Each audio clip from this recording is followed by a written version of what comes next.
Hi friends, please subscribe to Amravati Media and press the bell icon for more latest updates. విజయవాడలో TDP MP MLA డిష్యూం Vijayawada రాజకీయాలు మరోసారి సెగలు కక్కుతున్నాయి. నిన్న మొన్నటి వరకు చెలిమి చేసి చేతులు కలిపిన ఎంపీ ఎమ్మెల్యే మధ్య పచ్చగడ్డి వేసిన బగ్గుమనే పరిస్థితి నెలకొంది. నిజానికి గత ఎన్నికల సమయంలో ఇద్దరు నేతలు కూడా ఉమ్మడిగానే ప్రచారం చేసుకున్నారు. కానీ గత 2 మాసాలుగా వీరిద్దరి మధ్య విభేదాలు చోటు చేసుకున్నాయని టీడీపీ వర్గాల్లో చర్చ సాగుతోంది. గత ఎన్నికల్లో విజయవాడ సెంట్రల్ నియోజకవర్గం నుంచి బొండా ఉమ రెండోసారి విజయం దక్కించుకున్నారు. ఎంపీగా తొలిసారి కేశినేని చిన్ని విజయం సాధించారు. తొలి ఏడాదిలో బాగానే ఉన్నా తర్వాత గత 2 మాసాల నుంచి ఇద్దరి మధ్య రాజకీయపరమైన విభేదాలు పొడజూపుతున్నాయి.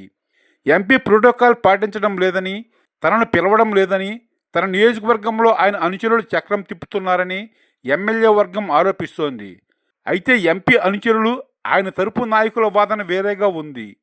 అలవికాని కోరికలతో ఎంపీని కలిసి వాటి కోసం పట్టుబడుతున్నారని, ఇది సాధ్యం కాదని చెప్పినా వినిపించుకోవడం లేదని వారు అంటున్నారు. గత ఎన్నికల సమయంలో సెంట్రల్ నియోజకవర్గంలో బొండా ఉమ కొన్ని హామీలు ఇచ్చారు. విజయవాడ నూజివీడు రహదారిని 6 లేన్ల రోడ్డుగా మారుస్తామని అన్నారు. ఇంటింటికి జల్ జీవన్ మిషన్ ద్వారా కుళాయిలు ఇస్తామన్నారు. ఈ 2 అంశాలు కూడా ఇప్పుడు ప్రజల నుంచి ప్రశ్నల రూపంలో వస్తున్నాయి.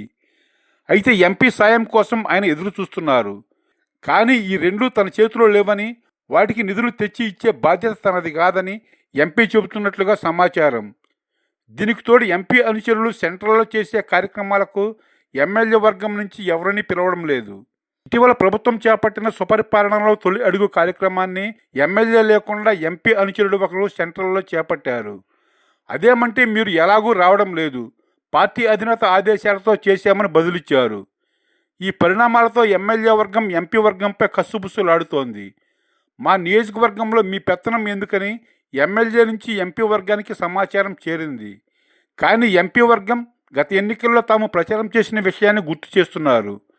అన్నీ మనవే అయినప్పుడు మేము ప్రచారం చేస్తే తప్పేంటని కూడా ప్రశ్నిస్తున్నారు.